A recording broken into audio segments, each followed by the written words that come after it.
Hi everyone, welcome back to my channel. I hope you all are doing good. आज के इस video में हम डिस्कशन करने वाले हैं जॉब अपॉर्चुनिटी या फिर scope in the field of criminology. काफ़ी सारे बच्चे मुझसे फॉरेंसिक साइंस और क्रिमिनोलॉजी में डिफरेंस पूछ रहे थे, तो इस वीडियो के पहले ही मैंने वीडियो अपलोड करा था कि फॉरेंसिक में और क्रिमिनोलॉजी में मेजर डिफरेंस क्या होता है और आपको कैसे अपनी फील्ड चूज़ करनी है। अब मैं आपको ये बताने वाली हूँ कि क्रिमिनोलॉजी की फील्ड में क्या स्कोप होता है। तो इस वीडियो को देखने के बाद मैं आई होप कि आपका जो फील्ड चूज़ करना है या करियर चूज़ करना है उसमें आप और ज़्यादा क्लियर कट डिसीजन ले पाएंगे। तो चलो शुरू करते हैं। उससे पहले मैं आपको बता दूं क्रिमिनोलॉजी है क्या। तो basically criminology is the study of individual और सोशल क्राइम की स्टडी करने को हम क्रिमिनोलॉजी बोलते हैं। ठीक है, सिंपल सी लैंग्वेज में। अब क्रिमिनोलॉजी में कई सारी फील्ड्स होती हैं। ठीक है, बहुत सारी जॉब अपॉर्चुनिटीज़ होती हैं, साइंटिस्ट की, रिसर्च असिस्टेंट की, criminologist, forensic scientist and an investigator. So there are good job opportunities in the field of criminology. अब सबसे पहले मैं आपको पॉइंट्स में बताऊंगी कि इस डिवीजन में या फिर इस साइड वाली फील्ड में आप ये जॉब अपॉर्चुनिटी आपको मिल सकती है। तो सबसे पहले हम बात करते हैं लॉ एनफोर्समेंट एजेंसीज की। लॉ एनफोर्समेंट एजेंसीज में सबसे पहली चीज़ होती है क्रिमिनल प्रोफाइलिंग एंड इन्वेस्टिगेशन। अब ये वाला जो पार्ट है क्रिमिनल प्रोफाइलिंग और इन्वेस्टिगेशन, ये कौन करेगा? भैया क्रिमिनोलॉजी वाला ही बंदा करेगा। फॉरेंसिक वाले का काम नहीं होता है कि वो क्रिमिनल प्रोफाइलिंग करे। तो एक क्रिमिनोलॉजी वाला एनालाइज करेगा क्रिमिनल के बिहेवियर को, उसके पैटर्न को और पूरा इन्वेस्टिगेशन करेगा। ठीक है, analyses criminal behaviour patterns and adding investigation. ये काम होता है एक क्रिमिनोलॉजी वाले बंदे का, एक क्रिमिनोलॉजिस्ट का, क्रिमिनल प्रोफाइलिंग और इन्वेस्टिगेशन करना। तो लॉ एनफोर्समेंट एजेंसीज में ये जॉब अपॉर्चुनिटी प्रेजेंट है। दूसरी होती है क्राइम सीन एनालिसिस। ठीक है, ये भी लॉ एनफोर्समेंट एजेंसीज के अंडर आती है। Crime scene analysis, crime scene को एनालाइज करना। क्राइम इन्वेस्टिगेटर, जिसमें जो टाइटल होता है, जॉब टाइटल होता है, वो होता है crime investigator, crime scene analyst, crime laboratory analyst, crime intelligence analyst, regional crime prevention coordinator. ठीक है, तो ये जो जॉब टाइटल्स मैंने आपको बताए हैं, इसमें आपको क्राइम सीन एनालिसिस करना होता है और ये भी लॉ एनफोर्समेंट एजेंसीज के अंडर में आते हैं। अब देखो, थोड़ा तो रिसर्च आपको करना पड़ेगा। मैं आपको एक रास्ता दिखा सकती हूँ, अब उस रास्ते पे कैसे आपको जाना है वो आपको खुद देखना पड़ेगा, है ना। तो मैं आपको सिर्फ रास्ता बता रही हूँ कि ये रास्ते आपके पास में है। Now it's your decision which path you want to choose and in which field you want to build your career, that is complete your decision. तो आपको खुद डिसाइड करना पड़ेगा, ठीक है, कि आपको कौन सा पाथ चूज करना है। अब मैंने बात कर ली लॉ एनफोर्समेंट एजेंसी की।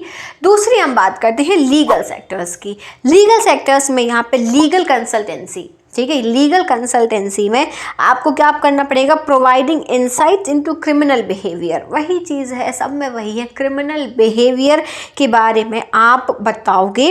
Legal proceedings and case preparations करते हैं इसमें। ठीक है, लीगल कंसल्टेंसी जो है ये भी एक टाइप की जॉब होती है। नेक्स्ट आता है आपका, ये तो चलो लीगल सेक्टर में हो गई, लॉ एनफोर्समेंट एजेंसीज में हो गई। गवर्नमेंट सेक्टर, गवर्नमेंट सेक्टर में क्या, ये भी गवर्नमेंट में हो सकती हैं, ऐसा नहीं है। ये सारी जो मैंने अभी आपको जॉब अपॉर्चुनिटी बताई ये भी हो सकती है, लेकिन एक डायरेक्ट जो गवर्नमेंट में नाम से वैकेंसी निकलती है वो एक होती है FBI एजेंट। ठीक है, FBI एजेंट, ये आपने नाम सुना होगा। FBI एजेंट की जॉब एक क्रिमिनोलॉजी वाला बंदा कर सकता है। ठीक है, फेडरल ब्यूरो ऑफ इन्वेस्टिगेशन जिसे हम बोलते हैं, FBI। दूसरी होती है पुलिस ऑफिसर्स। ठीक है, आप क्रिमिनोलॉजी से हो, आप सोशल साइंस की फील्ड से हो, आप डायरेक्ट पुलिस फील्ड में ज्वाइन कर सकते हो। अगर आप क्रिमिनोलॉजी के हो आपको बहुत बेनिफिट है, बहुत ज़्यादा बेनिफिट है आपको। ठीक है, तो एक पुलिस ऑफिसर आप बन सकते हो। लॉ रिफॉर्म रिसर्चर्स आप बन सकते हो, ये एक्चुअली उसमें आ जाएगा लॉ एनफोर्समेंट में। ठीक है, law reform researcher. Community correction coordinator भी एक होता है, कम्युनिटी करेक्शन कोऑर्डिनेटर, जिसका काम ये होता है कि अगर कोई क्रिमिनल है, हर क्रिमिनल को फांसी नहीं दी जाती है, हर क्रिमिनल को लाइफ इम्प्रिजनमेंट नहीं दिया जाता है। क्रिमिनल्स अगर होते हैं तो उन्हें फिर ठीक भी करना है, उन्हें सिखाना भी है, उन्हें चीज़ों को जो है सोचने का, समझने का तरीका बदलना भी है। तो इसकी भी एक जॉब होती है कम्युनिटी करेक्शन कोऑर्डिनेटर, कह सकते हैं। कम्युनिटी करेक्शन कोऑर्डिनेटर के और भी बहुत सारी बहुत सारे काम होते हैं जो आप एक बार गूगल पे सर्च करके देख सकते हो। इसके बाद में ये हो गई गवर्नमेंट सेक्टर की बात। अब हम बात करेंगे प्राइवेट सेक्टर की। प्राइवेट सेक्टर में आपके पास में कौन कौन सी जॉब हो सकती है। तो प्राइवेट सेक्टर में सिक्योरिटी फर्म्स में सबसे इंपॉर्टेंट आता है डिटेक्टिव। सबसे इंपॉर्टेंट आता है प्राइवेट डिटेक्टिव्स। लोग प्राइवेट डिटेक्टिव्स रखते हैं। ऑब्वियसली आप अपनी प्राइवेट एजेंसी ओपन कर सकते हो या फिर आप किसी प्राइवेट कंपनी को ज्वाइन कर सकते हो जहाँ पे वो आपको गाइड कर सकते हैं। अगर आप क्रिमिनोलॉजी वाले हो तो डेफिनेटली आप एक बहुत अच्छे डिटेक्टिव बन सकते हो। और प्राइवेट डिटेक्टिव्स लोग हायर करते हैं किसी पर्सनल केसेस के लिए, जो है उसके लिए रखे जाते हैं, ठीक है। प्राइवेट सिक्योरिटी कंपनीज, जो सिक्योरिटी कंपनीज होती हैं वो भी आपको क्रिमिनोलॉजी वाले को जॉब देती हैं। तो ये सिक्योरिटी फर्म हो गए। फिर आता है इसी में कंसल्टेंसी।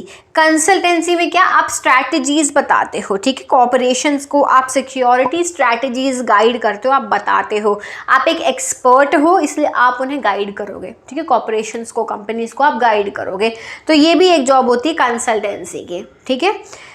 अब प्राइवेट सेक्टर भी हो गया। इसके बाद में अब फॉरेंसिक साइंस सबसे इम्पॉर्टेंट की। क्रिमिनोलॉजी और फॉरेंसिक साइंस को आप कैसे लिंक करोगे। अगर क्रिमिनोलॉजी वाला है और वो फॉरेंसिक की फील्ड में कहीं एंटर होना चाहता है तो उसमें क्या ऑप्शंस हैं। तो देखो, forensic science and psychiatric facilities, ये मैंने टाइटल दिया है। इसमें जो आप जॉब कर सकते हो वो है फॉरेंसिक साइकोलॉजिस्ट की। फॉरेंसिक साइकोलॉजिस्ट बनने के लिए आपको क्रिमिनल, अगर किस में बात कर रहे हैं हम, क्रिमिनल के बारे में, क्रिमिनोलॉजी के बारे में, तो फॉरेंसिक साइकोलॉजिस्ट का काम क्या होता है कि एक क्रिमिनल की, एक क्राइम की साइकोलॉजी को समझना कि इस इंसान ने ऐसा क्राइम क्यों किया है। या आपने कई बार मूवीज़ में देखा होगा कि क्रिमिनल बैठा है और सामने एक एक्सपर्ट बैठा है जो उससे पूछ रहा है कि चलो बताओ तुमने ऐसा क्यों किया, ये चीज़ें तुमने क्यों की, अच्छा तुम्हारा मोटिव क्या था, तुम्हारे दिमाग में क्या चलता है। तो ये एक जो फॉरेंसिक साइकोलॉजिस्ट होता है ये क्रिमिनल के बिहेवियर को समझने की कोशिश करता है। तो ये क्रिमिनोलॉजी वाले जो होते हैं वो इस फील्ड में बहुत अच्छे से एंटर कर सकते हैं, ठीक है। इसके बाद में साइकेट्रिक असेसमेंट्स बनाना, और वैसी बात है, आप नॉर्मली पूछोगे कि क्यों मारा उसको, तो ज़रूरी नहीं है वो बता दे, उसका बिहेवियर आपको समझ आ जाए। तो क्या होता है, साइकोलॉजी में बहुत सारे असेसमेंट्स होते हैं। तो यहाँ पर भी आपको उस क्रिमिनल के बिहेवियर को समझने के लिए कुछ असेसमेंट्स करने पड़ेंगे, ठीक है। तो ये फॉरेंसिक साइंस में भी क्रिमिनोलॉजी का इस तरीके से यूज़ किया जा सकता है। नेक्स्ट आते हैं एकेडमिक एंड रिसर्च रोल। अब एकेडमिक एंड रिसर्च रोल्स की अगर हम बात करें तो सीधी बात है, आपने बैचलर्स करी, मास्टर्स करी, इसके बाद में आप क्या कर सकते हो, इसके बाद में आप सीधे पीएचडी कर सकते हो, यानी कि आप रिसर्च कर सकते हो। रिसर्च के बाद में आप टीचिंग में जा सकते हो, तो प्रोफेसर, लेक्चरर और रिसर्चर बन सकते हो क्रिमिनोलॉजी की फील्ड में, ठीक है। और इसके बाद में सोशल साइंस रिसर्चर भी बन सकते हो। क्रिमिनल बिहेवियर, विक्टिमोलॉजी और क्राइम जस्टिस रिफॉर्म पर भी आप काम कर सकते हो। तो ये हो गई आपकी रिसर्च और टीचिंग वाली लाइन, जो आपको पढ़ते जाना है, रिसर्च करते जाना है, टीचिंग करते जाना है, ये वाली फील्ड हो गई। रिसर्च और टीचिंग वाली फील्ड भी आपके पास में अवेलेबल है। अब ऐसी टॉप कंपनीज जो क्रिमिनोलॉजिस्ट को रिक्रूट करती हैं, क्रिमिनोलॉजी वाला क्रिमिनोलॉजिस्ट कहलाता है, तो क्रिमिनोलॉजिस्ट को रिक्रूट करती हैं वो है सबसे पहले government agencies against the crime, दूसरा state police, third central police, fourth FBI, fifth CBI, sixth IB, seventh private detective agencies, eighth NGOs और नाइन्थ ह्यूमन राइट एजेंसीज। बहुत सारी ऐसी NGOs होते हैं, ठीक है।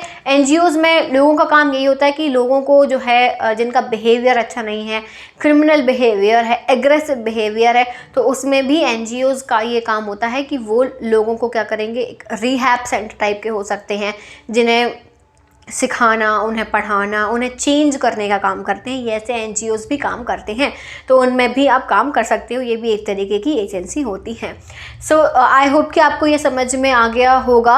तो मैंने आपको फील्ड्स बता दी हैं क्रिमिनोलॉजीज़ में, आपको कौन सी फील्ड चूज़ करनी है अब उसके बारे में आपको और रिसर्च करनी पड़ेगी और फिर उस फील्ड में आप एंटर कर सकते हो।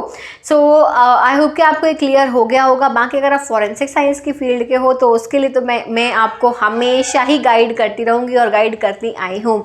So thank you so much for watching this video. अगर आपको कोई भी डाउट है तो आप मुझसे कमेंट सेक्शन में पूछ सकते हो। Thank you so much for watching this video. I will see you soon in the next video. Till then take care, bye bye.